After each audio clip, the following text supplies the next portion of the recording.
коммерциалды емес санақ жүйелерін есеп шығарайық. Есептің берілгені: вагон төбесіне жіптегі шар ілінген. Вагон 9 км бөлінген сағат жылдамдықпен радиусы 36,4 метр шеңберлі жолдан өткен мезетте шар бар жіп қандай альфа бұрышқа ауытқиды. Яғни вагонның төбесіне жаңағы шар байланған, жібілінген. Енді өздеріңіз көз алдарына елестетсеңіздер, мысалы сондай бір шеңберлі траекториялармен жүрген кезде, мысалы сол біздің сол көліктің ішінде отырған болған заттарға, объектілерге не әсер етеді? Центрге тартқыш үдеу әсер етеді. Соның нәтижесінде, яғни күш әсер етеді, центрге тартқыш үдеу болғандықтан, оған сәйкес өзінің центрге тартқыш күші болады. Соған сәйкес мына есепті шығарайық. Сонда вагон төбесіне ілінген жіп қандай да бір бұрышқа ауытқиды, тепе-теңдік күйінен. Есептің берілгені: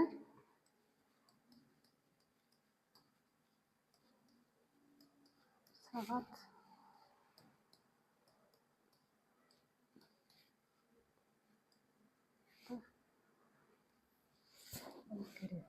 альфа бұрышын. Енді қыбыжға келтірейік.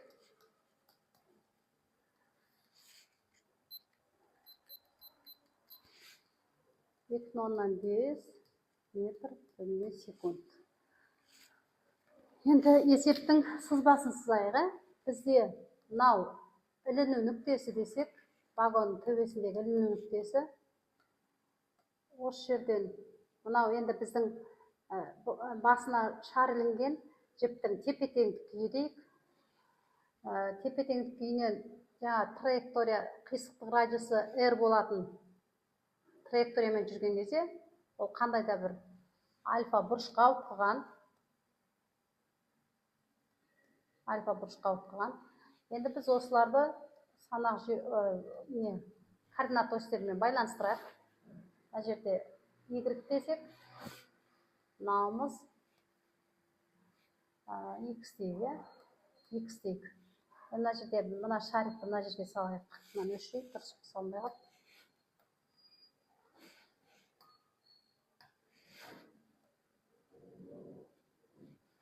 Енді мына жерде қозғалыс теңдеуі, механикадағы қозғалыс теңдеуін біз не істейміз? Екі оське проекциясын жазамыз. Сол кезде қараңыздар, әсер ететін күштерді көрсетейік. Мына жерде ауырлық күші, жіптің бойымен былай бағытталған жіптің керілу күші. Енді біз мына Y осін бері қарай параллель көшіретін болсақ, қараңыздар, біздің мына жердегі альфа бұрышымыз Y осімізді мына жерден де түсірсек болады, параллель. Сонда қараңыздар, мына қабырғасы, бір тікбұрышты үшбұрыш пайда болды. Мына қабырғасы мына жерде созылып жатыр, ал енді мынаған параллель, мына Y осіне мынау параллель, сондықтан мына бұрышқа мына жердегі бұрыш тең болады, ауытқу бұрыш альфа болады. Енді осы жерден соны көрсетіп қояйық. Бізде Мж және Т күштер әсер етеді. Егер мына қараңыздар, мына бірінші X осіне проекцияларын қарастырсақ, бізге жаңағы есептің шарты бойынша мына бағытта нормаль үдеу әсер етеді, центрге тартқыш. Осы бағытта әсер етеді. Және қараңыздар, бұлай қарай бағытталған бізде қосымша мына осы X осіне мына Т жіптің керілу бұрышының несін аламыз? Проекциясын аламыз. Проекциясын түсірсек, ол мына кішкентай тікбұрышты үшбұрыштың мына катеті болып табылады. Енді мына катеті. Енді қараңыздар, мына жерде осы біздің мына центрге тартқыш күшпен осы жіптің керілу күшінің осы жерде құраушысының қосындысы 0-ге тең болады. Соны жазайық. Енді ол жерде мына Т-ның мына жерде құраушысын табу үшін не істейміз? Мына үшбұрыштың қасиеттерін қолданамыз. Сонда мына біздің Т-мыз, мына жердегі бұрыштың синус альфасы, мына Т-ның құраушысы, Т құраушы деп белгілейік, тең болады. Т-мыз бізде мына жерде гипотенузасы болып тұр ғой. Т көбейтілген синус альфа болады. Енді осыған сәйкес бізде т синус альфа тең болады mb квадрат бөлінген r. mb квадрат бөлінген r. Яғни центрге тартқыш жүземіз, бізде мұнда. Бұны біз сонда бұл неге болды? Бізге x өсіне проекциясы болды. Енді екінші y өсіне проекциясын қарастырайық. Осы күштердің y өсіне проекциясын қарастырса, қараңыздар. Мына жерде бізде тағы да т-дан не істейміз? Мынау y өсіне параллель тағы проекция түсіреміз. Мына аралығымыз біздің не болады? Осы т-ның құраушысы болады. Сәйкесінше ол мынау іргелес жатқан катет болып тұр, бұрышқа іргелес жатқан катет. Сондықтан осы жердегі т-ның құраушысы және осы ось бойынша не әсер етеді? Ауырлық күш әсер етеді. Яғни осы екі күштің әсерінен y өсі бойынша қозғалады, біздің шаригіміз. Сондықтан екеуінің қосындысын біз былай береді, яғни тепе-теңдікте түрде 5-ке есептесек, бізде құраушымыз жаңағы мына аналогиялы, мына есептеуге аналогиялы т құраушымыз, т-ның құраушысы т көбейтілген косинус альфа. Енді ол тең болады. Қараңыздар, біз m-жымыз мына осьтің өзінің бойында жатыр, сондықтан тең болады m-жыға. Мына номерлеріміз қозғалыс теңдеулерін 1, 2 деп белгілеп қояйық, формалар белгілеп қояйық. Енді осы жерден нені анықтайық?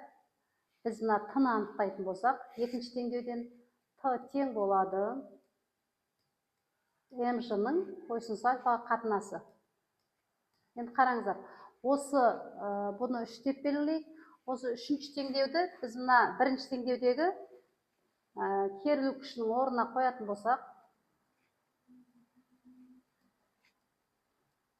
косинус альфа көбейтілген синус альфа тең болады mb квадрат бөлінген r.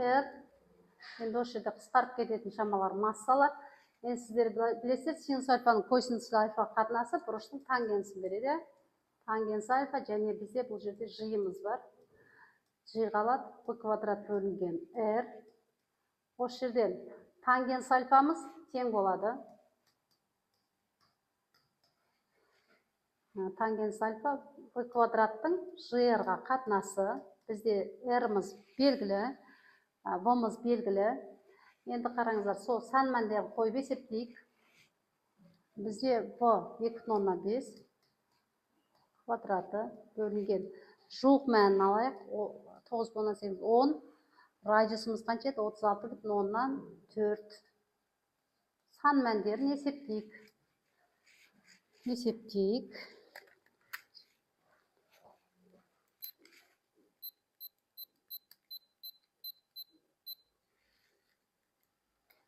Шамамен жуықтап, тангенс альфамыз осыған тең болды. Енді альфа арт тангенс 0,018, 0,018. Енді ол кестелік мәнін қарайтын болсақ, шамамен тангенстің осы мәні альфа тең 1 градусқа сәйкес келеді. Жуықтап 1 градусқа сәйкес келеді екен. Яғни, вагон қисықтық радиусы r-ға тең болатын траекторияның бөлігінен өткен кездегі жылдамдығы 9 км/сағатқа тең. Оның жаңағы төбесіне ілінген ұшында шаригі бар жіптің ауытқу бұрышы 1 градусқа тең болады екен, жуық түрде. Есептің шарты: вертикаль ось айналасында диск 30 айналу минут жиілікпен айналады. Айналу осінен 20 см қашықтықта дене жатыр. Дене дисктен сырғып түсіп кетпеу үшін дене мен диск арасындағы k = коэффициенті қандай болу керек? Мынандай бір диск айналып жатыр. Соның жиегінде бір дене тұр. Сол дене сырғып түсіп кетпеу керек, диск айналғанда. Сол кім шығарады? Келіңіз, келіңіз.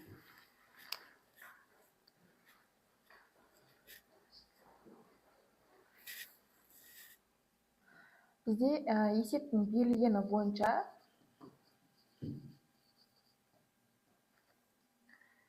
жиілігіміз 30 айналым минутына тең.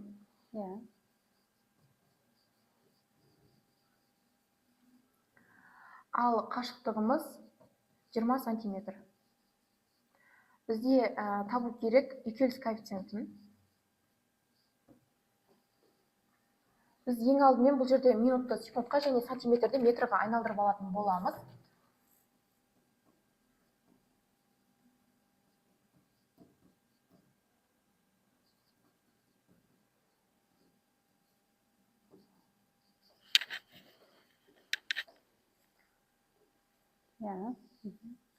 Енді есептің шешілу жолына тоқталатын болсақ, ең бірінші біз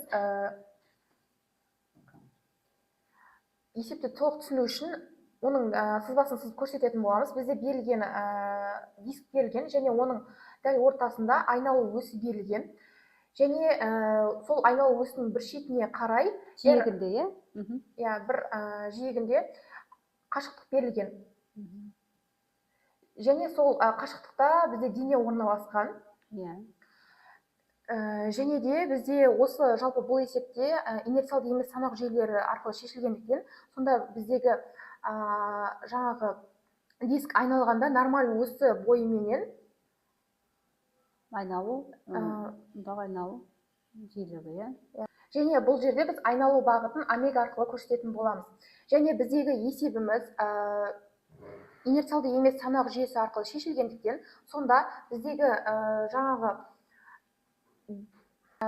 есебіміз инерциалды емес санақ жүйесі арқылы берілгендіктен, сонда біздегі диск айналғанда нормаль өсі бойыменен біздегі центрге тепкіш күшпенен үйкеліс күшінің әсері болады. Яғни осы екі күш әсер етеді қозғалыс барысында. Және де егер де бізде осы екі күшті бір-біріне тең деп алатын болсақ,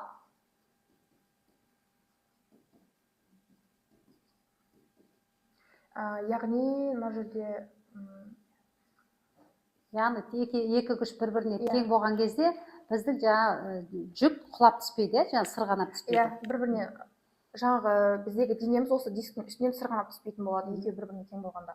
Енді біздегі осы формуламызды жазып алдық. Бұл жердегі бізде табу керек коэффициентті, яғни к-ны тауып алатын боламыз.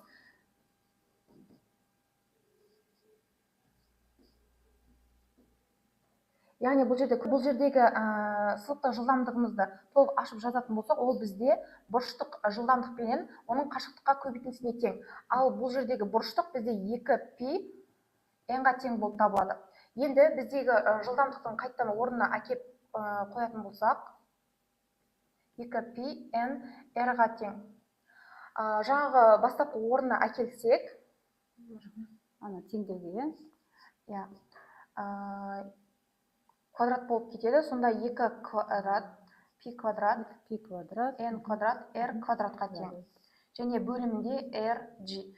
Және бұл жердегі алдындағы r менен бөлімдегі r біреу қысқарып кететін болады. Сонда біздегі қалған 4π квадрат, n квадрат, r-ға және бөлімінде g қалады.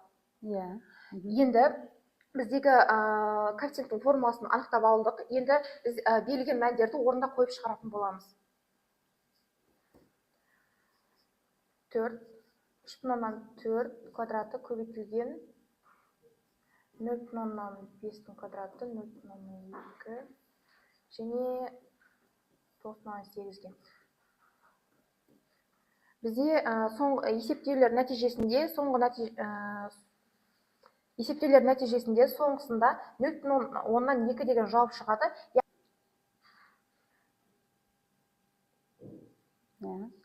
Енді бізде шыққан нәтижеміз 0,2-ге тең екен.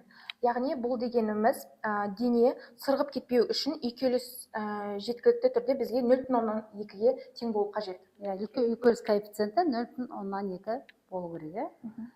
Үйкеліс коэффициенті. Түсінікті. Сұрақтарыңыз бар ма? Отырыңыз.